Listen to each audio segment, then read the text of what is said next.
उर्दू आवाज़ टीवी।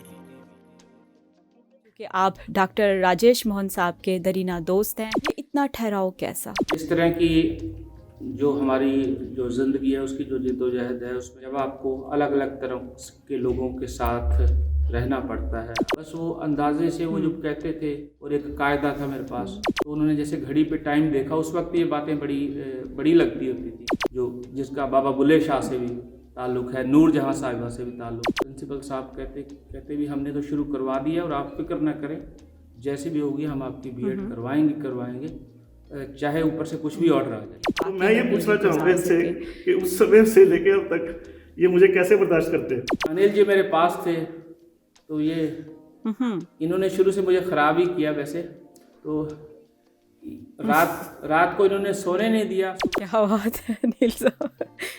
अस्सलाम वालेकुम लिसनर्स एंड व्यूवर्स, उर्दू आवाज़ टीवी वीआईपी गपशप और आपकी होस्ट आपकी दोस्त नुसरत जहां ऑस्ट्रेलिया से। आज के हमारे स्पेशल मेहमान हैं डॉक्टर राजेश मोहन, फरीदकोट, पंजाब, इंडिया से। आप गवर्नमेंट बरजिंद्रा कॉलेज में हेड ऑफ डिपार्टमेंट के अपने फ़राइज़ अदा कर रहे हैं। इसी तरह दोस्तों, अगर आप भी हमारे वीआई दोस्त हैं तो आप अपनी आवाज़, अपनी एफ़र्ट्स, अपना पैगाम दुनिया के तमाम दोस्तों से इस प्लेटफॉर्म के थ्रू पहुंचाएं, ताकि आपके ज़रिए माशरे में ज़्यादा से ज़्यादा ब्लाइंड पर्सन की लाइफ से मुतल्लिक अवेयरनेस पैदा की जा सके। सो हम आपके मुंतज़िर हैं। WhatsApp number +61480213 email address urduawaztv@gmail.com। हमें ज्वाइन करें, अपने इस चैनल को सब्सक्राइब करें, ज़्यादा से ज़्यादा वीडियोस को अपने दोस्तों तक पहुंचाते रहें। तो चलते हैं अपने प्रोग्राम की जानिब। डॉक्टर राजेश मोहन साहब से बात करने के लिए मेरे साथ मौजूद हैं इस प्रोग्राम के को होस्ट अनिल कुमार साहब। डॉक्टर साहब और अनिल कुमार साहब, आप दोनों को आपके अपने इस प्रोग्राम वीआईपी गपशप में खुश आमदीद। बेहद शुक्रिया जी। शुक्रिया जी, आपने इस तरह से मुझे जोड़ा। थैंक यू अनिल कुमार साहब, चूँकि आप डॉक्टर राजेश मोहन साहब के दरीना दोस्त हैं, तो जो बातचीत आप उनसे कर सकते हैं और आपके ज़रिए हमारे दोस्तों तक जो एक अच्छा पैगाम जा सकता है डॉक्टर से बात करने का, शायद वो मेरे बस का काम नहीं था। तो मैं शुक्रिया अदा करती हूँ। चलें डॉक्टर साहब से बातचीत को आगे बढ़ाती हूँ। और मैं सोच रही थी कि जब मैंने फ़र्स्ट टाइम डॉक्टर साहब को सुना, आपके मिजाज में इतना ठहराव, आपके अंदाज में ये इतना ठहराव कैसा? नुसरत जी, मैं एक बार फिर आपका शुक्रिया अदा कर दूं कि आपने मुझे इस काबिल समझा कि मुझे इस जो प्रोग्राम में शामिल होने का मौका दिया।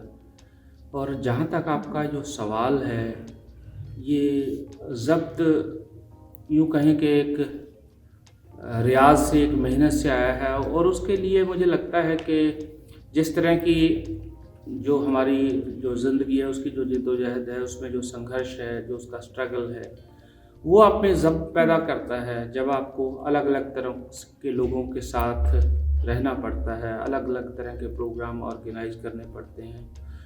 और यूँ कहें कि कुछ आप जैसे लोगों की सोहबत मिलती है, उससे बहुत कुछ सीखने को मिलता है। और ये एक सिलसिला लंबा है।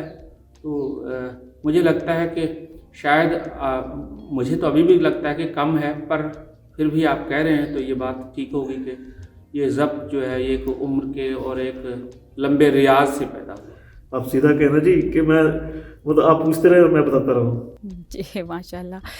सर, अब चूँकि आपकी जो एफ़र्ट्स हैं उस पे भी हम बात करेंगे, तो फ़िलहाल मैं आपकी इब्तदाई ज़िंदगी पर एक नज़र डालती हूँ। आपने बचपन में साइटेड स्कूल में भी पढ़ा और उसके साथ फिर आप वीआई स्कूल में भी आपने एजुकेशन हासिल की। तो क्या कंपैरिजन करेंगे इन दोनों स्कूलों में जो आपका टाइम गुजरा था? जी, जब मेरा दाखिला करवाया गया एक्साइटेड स्कूल में, तो वहाँ मुझे कुछ दिन जाने का मौका मिला। पर वहाँ जो दिक्कत ये आई कि वो जैसे पढ़ाया जा रहा था वहाँ, तो मुझे कुछ दिखाई नहीं देता था। बस वो अंदाजे से वो जो कहते थे तो उस वक्त वो तख्तियाँ ले जाने का एक रिवाज था, वो हम लेके जाते थे और एक कायदा था मेरे पास। तो वो उसमें जो जैसे वो हमारे यहाँ जो बना हुआ था उसमें वो आम और अनार तो दिख जाता था, पर जो उसका अक्षर है वो नहीं दिखता था। तो जी। उस फिर ये बात समझ में आई कि शायद मैं वहाँ के लिए कैपेबल नहीं हूँ, कि इतनी साइट नहीं है कि वहाँ पढ़ाया जा सके। तो कुछ ही दिन बाद ये सिलसिला हुआ कि मुझे वहाँ से हटा लिया गया, या मैं जाने में इंटरेस्टेड नहीं लगा। मुझे एक अलग तरह का एहसास कमतरी आप कहें उसको, वो कहीं ना कहीं या मतलब एक कॉम्प्लेक्स पैदा हुआ और मैंने छोड़ दिया।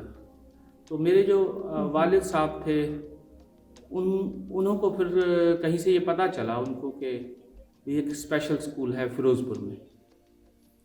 तो उनको उस वक्त इतना ज़्यादा पता नहीं था। उन्होंने किसी जब ट्रेन में एक सफ़र कर रहे थे वो, तो उनको एक कोई बिजली चैलेंज मिले, तो उन्होंने जैसे घड़ी पे टाइम देखा। उस वक्त ये बातें बड़ी लगती होती थी।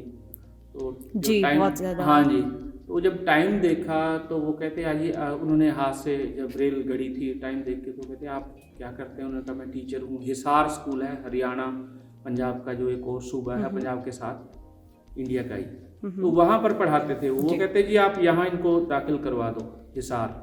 तो वो वो बोलते थे जी कि आपको चलो हिसार दाखिल कराएंगे। मेरे एक और ब्रदर थे, उनकी भी सेम प्रॉब्लम थी। तो फिर ये हुआ जी कि वो धीरे धीरे एक और पता चला कि फ़िरोज़पुर हमारे बिल्कुल पास में था। तो कहते फ़िरोज़पुर में भी एक इस तरह की जो इंस्टीट्यूट है, स्कूल फॉर द ब्लाइंड है। तो वहाँ मुझे 7-8 साल की उम्र में दाखिल करवा दिया गया। और उसके साथ मैं ये जोड़ना चाहूँगा कि जब वहाँ हमें जो ये तालीम दी जा रही थी म्यूज़िक की, क्राफ्ट की, ब्रेल की, वहाँ कुछ बेसिक चीज़ें सिखाई जाती थी। तो ये सरहदी इलाका पड़ता है फ़िरोज़पुर का। तो यहाँ से हुसैनी वाला बॉर्डर है जो बिल्कुल कसूर के पास पड़ता है, पाकिस्तान का जो कसूर है कस्बा, अब शहर हो गया होगा अब तो, जो जिसका बाबा बुल्ले शाह से भी ताल्लुक़ है, नूर जहाँ साहिबा से भी ताल्लुक़ है।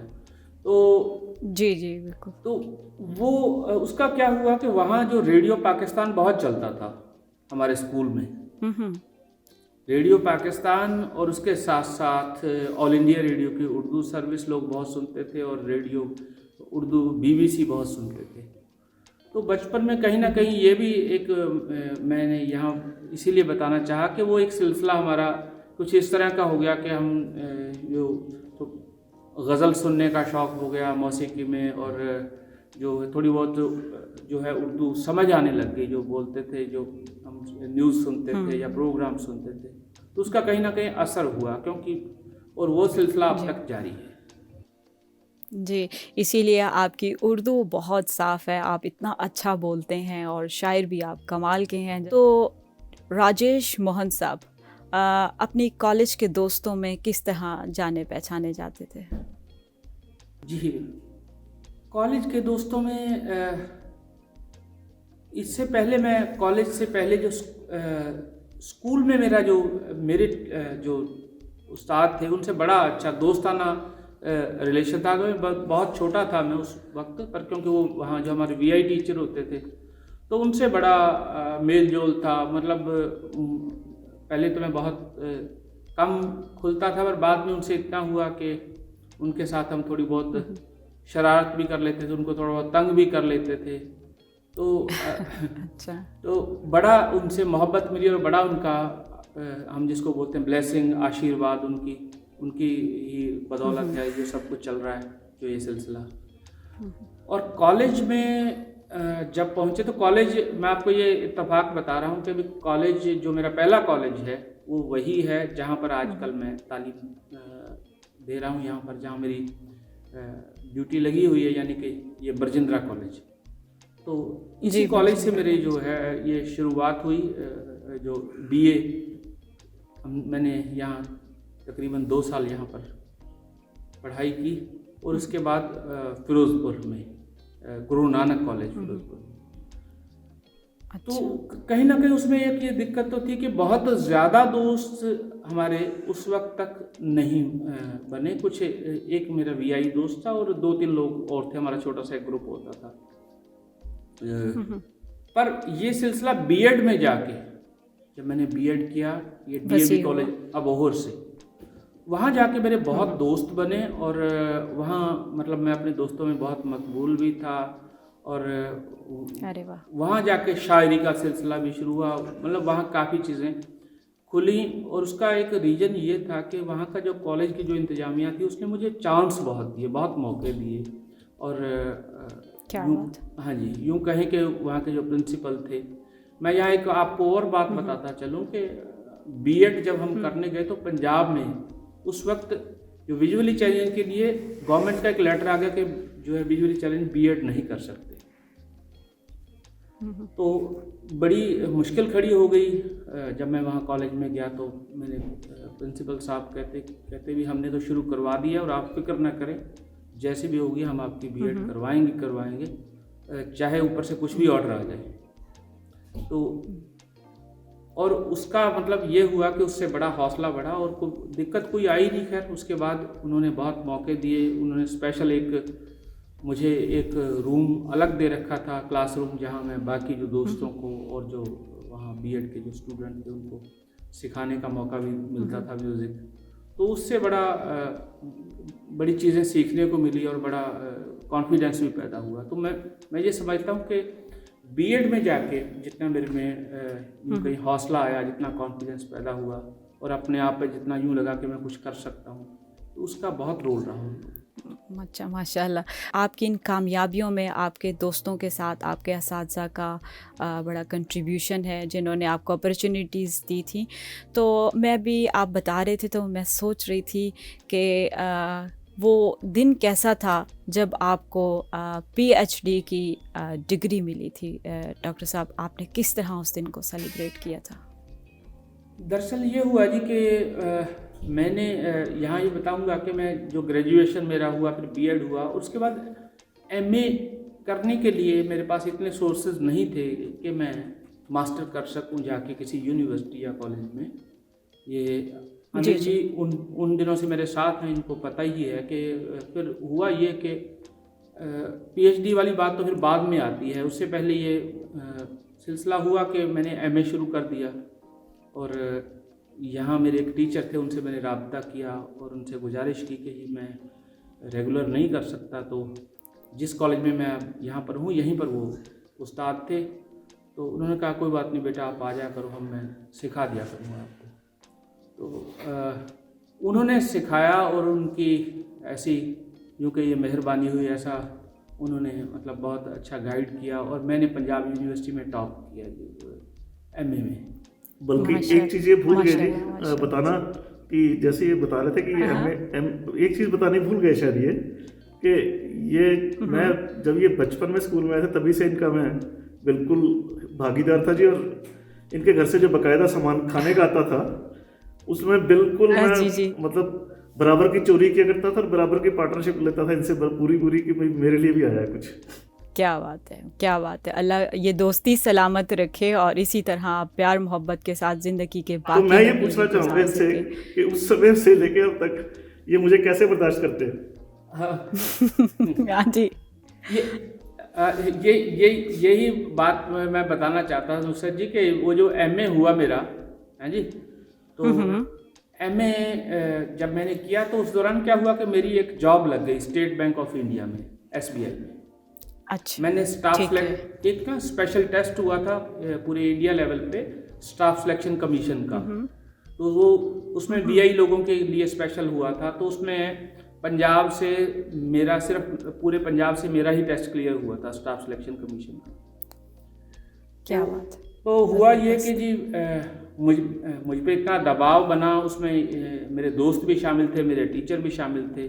मेरी जो मर्जी थी कि मैं कॉलेज में जाऊं या कहीं as a music teacher join करूं, पर वो मुझे जबरन स्टेट बैंक ऑफ इंडिया में ज्वाइन करवा दिया गया सभी ने। अच्छा, तो उसमें फिर उसमें ये हुआ कि उसी दौरान मेरी एमए कंप्लीट हुई तो अच्छा, माशाल्लाह। और जब एमए कंप्लीट हुई तो ये मुझे याद है कि जो मेरा मैंने आपको बताया कि जिस दिन मुझे डिग्री मिलनी थी उस दिन गोल्ड मेडल भी मिलना था।